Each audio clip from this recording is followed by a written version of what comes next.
Hi there. आज मैं आपके लिए लेकर आया हूँ MGT 503 प्रिंसिपल्स ऑफ मैनेजमेंट के मिड टर्म के सॉल्व एमसीक्यूज। और ये सॉल्व एमसीक्यू सीरीज की वीडियो है। कोशिश की गई है जितने भी सॉल्व एमसीक्यूज हैं इनके आंसर्स आपको करेक्टली प्रोवाइड किए जाए, और अगर आप इनको खुद से मैच कर लें आपके लिए और भी बेटर होगा। इससे आपकी प्रैक्टिस भी होगी, और अगर इसके बाद भी कोई मिस्टेक होगी वो भी आपके सामने आएगी। तो इसमें सबसे पहला ये है कि इनमें से कौन सा जो है वो फ्रेडरिक टेलर के 4 प्रिंसिपल्स ऑफ मैनेजमेंट में से नहीं है।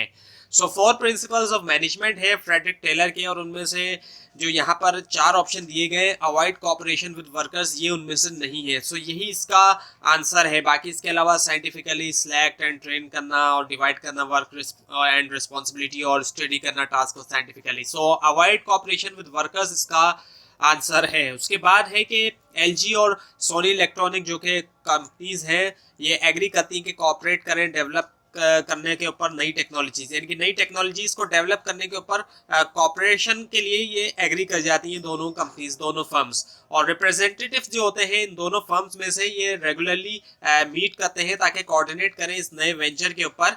सो इनमें से कौन सा रोल जो है ये मैनेजर्स जो है वो प्ले कर रहे हैं। सो ये जो रोल है ये लिजान का रोल है।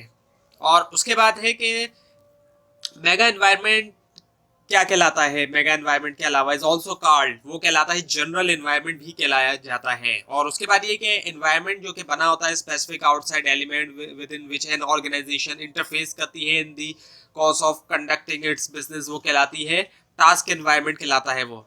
उसके बाद ये कि जो मेगा एनवायरनमेंट होता है जिसके अंदर शामिल है attitudes, values, norms, beliefs, behaviour and associated demographic trend, जो कि कैरेक्टरिस्टिक्स होती है गिवन ज्योग्राफिक एरिया के, वो कहलाता है क्या, द सोशियो कल्चरल एलिमेंट कहलाता है वो। और उसके बाद ये कि एक believe the believe that a firms obligation, जो फर्म की ऑब्लिगेशंस हैं वो है बियॉन्ड किसके, डेट रिक्वायर्ड बाय लॉ और इकोनॉमिक्स, और इंक्लूड है उसके अंदर क्या, pursue of long term goals जो कि गुड होती है सोसाइटी के लिए, यानी कि सोसाइटी के बारे में भी देखा जाए। सो इज नॉन एज, सो ये क्या है, इसको हम क्या कहेंगे, कहलाया जाएगा सोशल रिस्पॉन्सिबिलिटी। और उसके बाद ये कि एक चॉइस जो कि की जाती है मेड फ्रॉम 2 और मोर अल्टरनेटिव, यानी कि 2 या 2 से ज्यादा अल्टरनेटिव में से जब हम एक चॉइस करते हैं तो वो कहलाती है क्या, वो कहलाई जाती है डिसीजन कहलाया जाता है वो। और उसके बाद ये कि मोस्ट ऑफ द टाइम ज्यादातर वक्त जो है लोअर लेवल मैनेजमेंट जो होती है ऑर्गेनाइजेशन को, उसको डील करना पड़ता है प्रॉब्लम से जो कि क्या होती है, वेल स्ट्रक्चर्ड प्रॉब्लम्स होती हैं।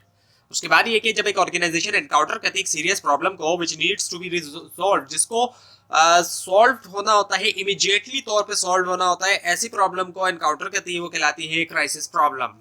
और उसके बाद ये है कि इनमें से कौन सा जो है वो रेफर किया जाता है concentration of decision authority at the top level of the organisational hierarchy, यानी कि जो डिसीजन अथॉरिटी होती है वो ज्यादातर रहती है एट टॉप लेवल के ऊपर, ऑर्गेनाइजेशनल जो अथॉरिटी ऑर्गेनाइजेशनल हायरार्की एक्चुअली वहां पर। सो ये कहलाया जाता है सेंट्रलाइजेशन। और उसके बाद ये है कि इनमें से कौन सा जो है which of the following condition, कौन सी कंडीशन जो है following condition forecasting is considered to be the most accurate.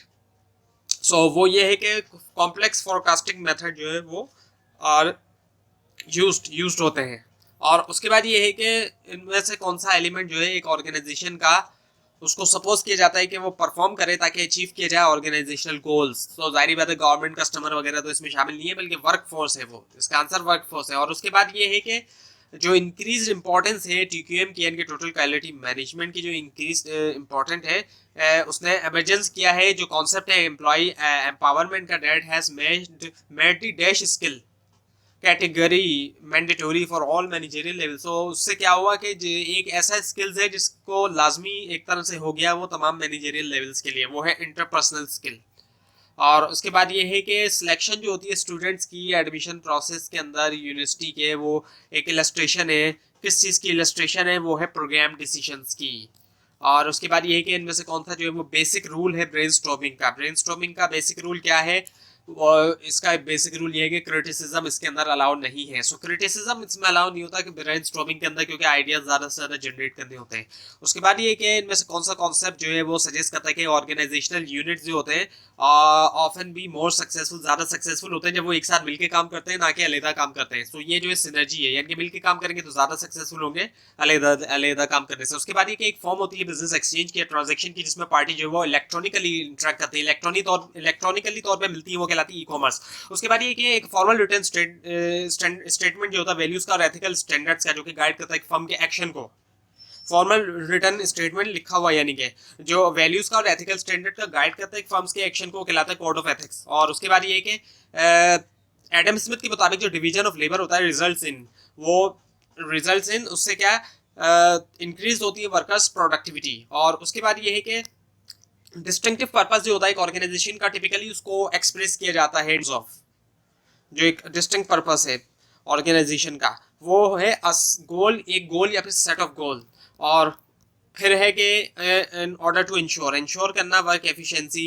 Frederick Taylor ने जो है वो सजेस्ट किया कि अप्रोप्रिएट नंबर जो है वर्कर के वो सिलेक्ट होना चाहिए cautiously prior to work assignment to them. So इनमें से कौन सी कैटेगरी जो है पोल्का की this proposal will be incorporated. So इसका जवाब है ऑर्गेनाइजिंग। और उसके बाद ये कि इनमें से कौन सा जो है वो ट्रू कंसिडर ट्रू किया जाता है नॉन प्रोग्राम डिसीजंस के लिए, वो ये कि more emphasize is provided by top manager. So top manager का जो एम्फेसिस है वो ज़्यादा प्रोवाइड होता है इसके ऊपर। और उसके बाद ये कि साइमुलेशन टेक्निक जो कि आर्टिफिशियली तौर पे एक रेप्लिका बनाती है एक्चुअल सिचुएशन के, यानी कि जो एक एक्चुअल सिचुएशन है उस जैसी एक उसका रेप्लिका बना लिया जाता है। और ये टेक्निक यूजुअली अप्लाई होती है कहाँ पर, एयरलाइन इंडस्ट्री में। क्योंकि जब कोई जहाज उड़ाना सीखता है, पायलट का कोई पायलट की ट्रेनिंग लेता है, तो ऐसा नहीं होता कि डायरेक्टली उसको असली जहाज के ऊपर बिठा के सिखाया जाता है जिस तरह 4 व्हील या दूसरी गाड़ियों का होता है मामला। ऐसा नहीं होता, वरना तो ऑब्वियसली बात है बहुत खतरनाक एक्सीडेंट हो सकता है। तो सबसे पहले साइमुलेशन टेक्निक्स के जरिए एक रेप्लिका होता है जहाज का, वहाँ पे ट्रेनिंग करवाई जाती है, उसके बाद फिर असली जहाज के ऊपर ट्रेनिंग दी जाती है। और उसके बाद ये कि सोशियोलॉजी कैन बी डिफाइंड है, सोशियोलॉजी को डिफाइन किया जाता है। अब इसमें यहाँ पे कौन सी ऑप्शन ऐसा है जो सोशियोलॉजी को डिफाइन कर रहा है, वो ये है कि द स्टडी ऑफ सोसाइटीज़ के बारे में स्टडी किया जाता है जो कि हेल्प करता है लर्न करने में ह्यूमंस के बारे में भी और उनकी एक्टिविटीज़ के भी बारे में। और उसके बाद ये है कि मैनेजरियल फंक्शन जो फेयोल के मुताबिक, हेनरी फेयोल के मुताबिक थे, वो क्या थे, वो है planning, organising, commanding, coordinating and controlling. उसके बाद ये इनमें से कौन सा जो है वो रेफर किया जाता है, कंसंट्रेशन जो होती है डिसीजन अथॉरिटी की वो टॉप लेवल के ऊपर होती है ऑर्गेनाइजेशनल हायरार्की में, वो है सेंट्रलाइजेशन। तो ये थी आज की वीडियो। आपको अगर इस बारे में कोई क्वेश्चन है नीचे कमेंट कीजिए, और इसमें कोई मिस्टेक दिखाई दे वो भी जरूर हाईलाइट कीजिए। और इस फाइल को आप नीचे डिस्क्रिप्शन बॉक्स में देकर लिंक से हासिल कर सकते हैं, लेकिन अगर आपको लिंक ना दिखाई दे इसके लिए आप नीचे कमेंट कीजिए। और इस पूरी सीरीज को देखने के लिए इस चैनल को सब्सक्राइब कीजिए, बेल आइकन के ऊपर क्लिक कीजिए। Thanks for watching this video and best of luck for your exams.